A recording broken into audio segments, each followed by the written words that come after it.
여러분 안녕하십니까? 우리는 이번 40 총선거에서 무엇을 보았습니까? 우리는 분명히 제22대 4월 10일 총선거에서 사전 투표자 숫자를 부풀리게 했던 선관위의 충격적인 조작질을 보지 않았습니까? 사전 투표 당일 참관인단이 개수한 사전 투표자 숫자와 선관위 직원이 직접 선관위 전산망에 입력했던 충격적인 부풀리기 숫자를 우리는 분명히 보았지요. 이번 사전투표 선관위의 충격적인 조작질은 전국에서 이루어지지 않았습니까?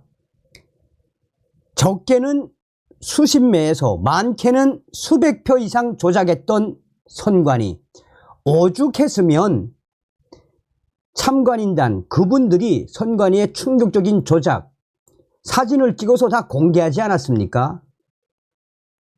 본 투표는 어땠습니까?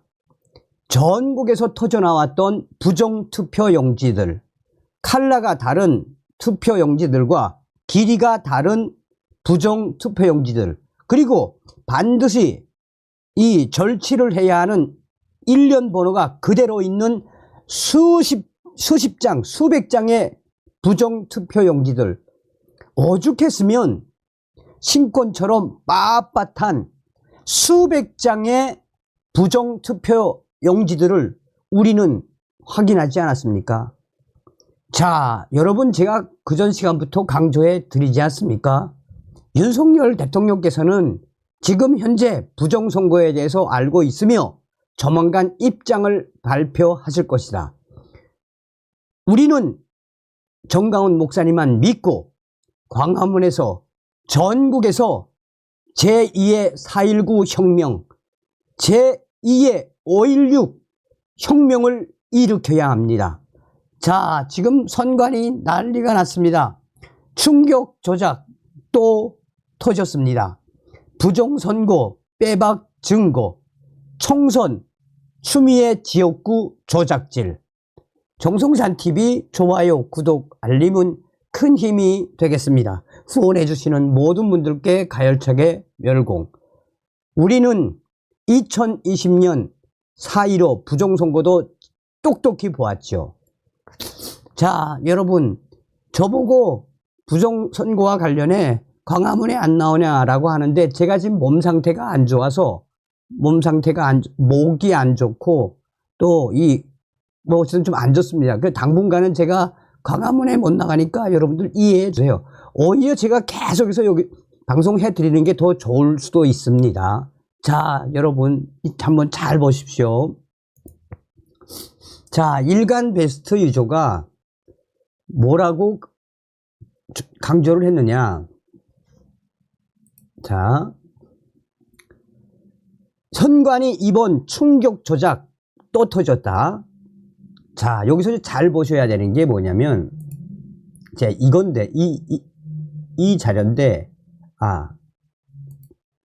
자, 이렇게 보여드릴게요.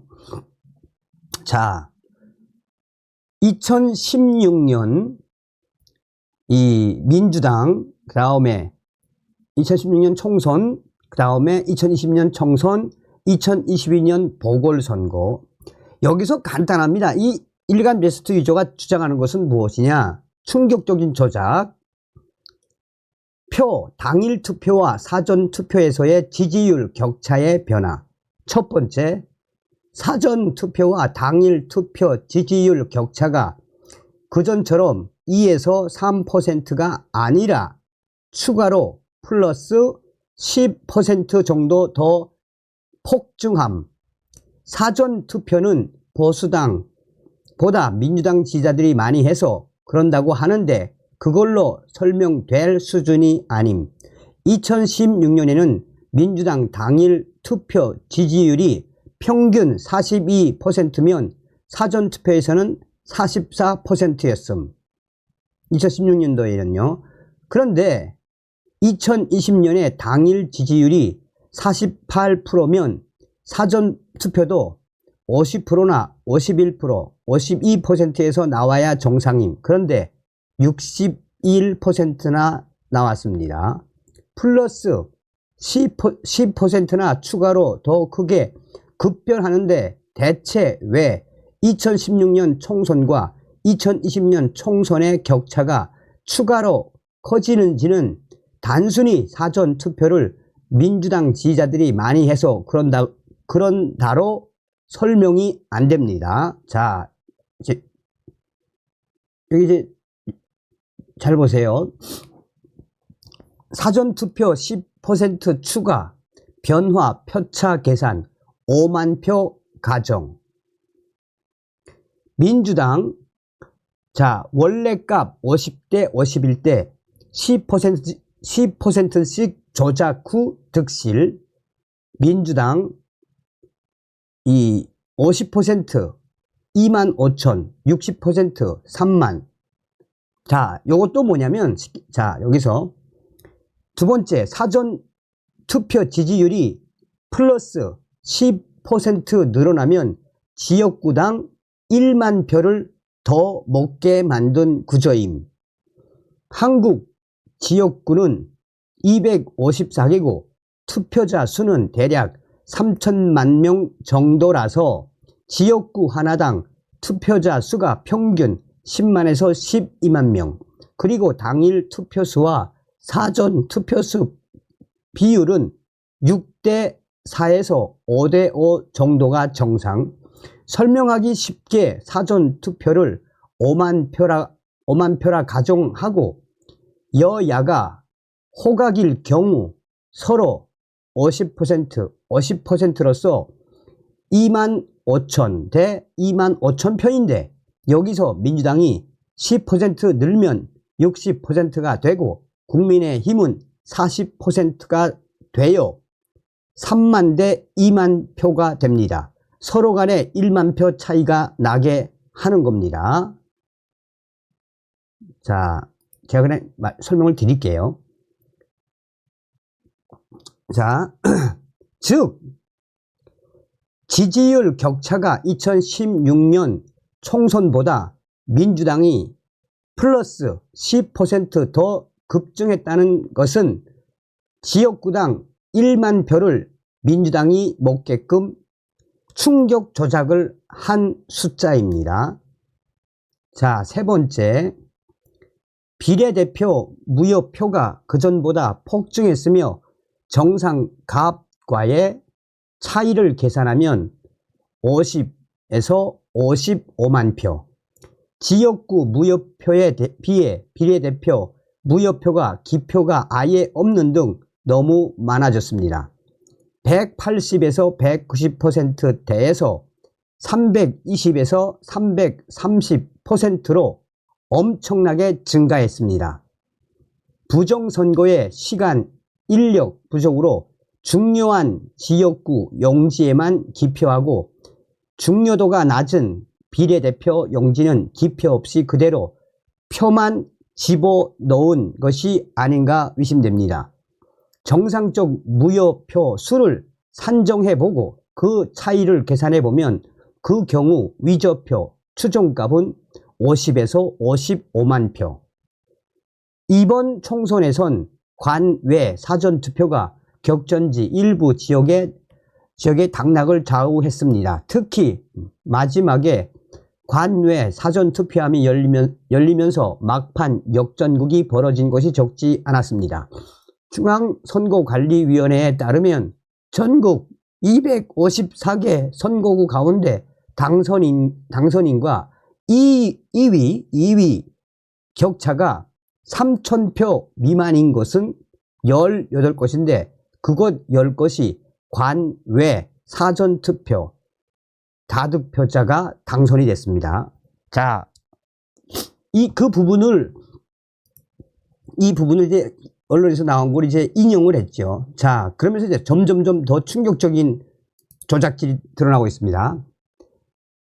50에서 55만 표를 종합지 50군데에 1만 표씩만 넣으면 50석 남짓 도둑질 가능. 결국 선관위가 더불어민주당 50석 이상 가도록 충격 조작질을 한 거입니다.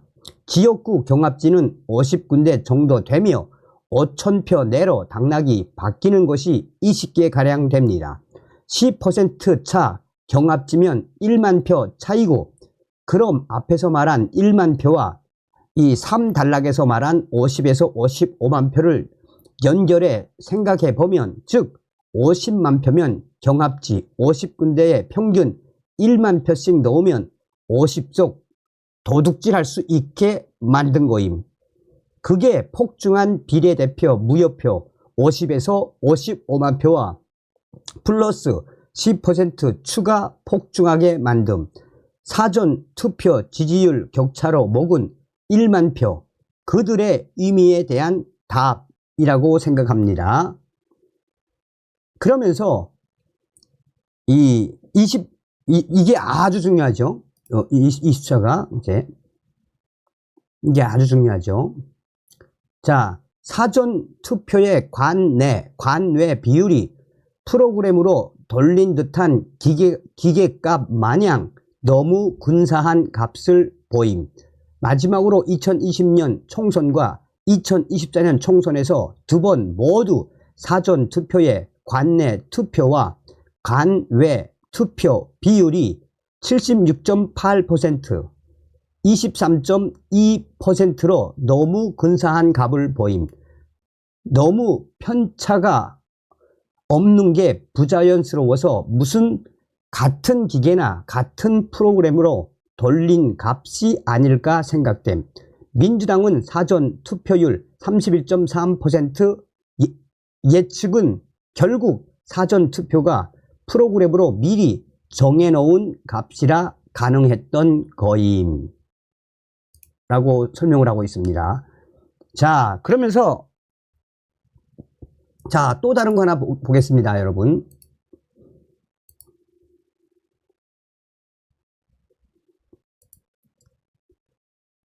자, 이상한 사전투표 결과에도 국민의힘은 무대응. 여기 이 소식은 제가 전달을 해드렸어요. 그런데 여기에 보시면 여러분, 자, 이제 뭘 보셔야 되냐면, 여기에 이 광주 서구갑, 자, 여기에 이제 설명을 좀 해드릴게요.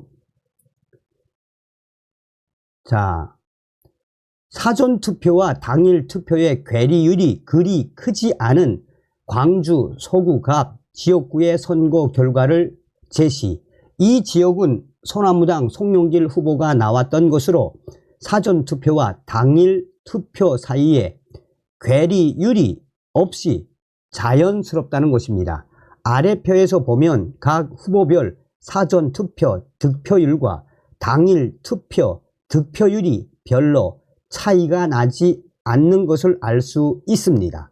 전국에서 이렇게 나와야 정상이라는 의미로 해석됩니다. 그러니까 광주갑에서는 조작을 안 한 거죠. 이게 정상인 거지, 광주에 있는 게. 자, 이제 빼박 증거가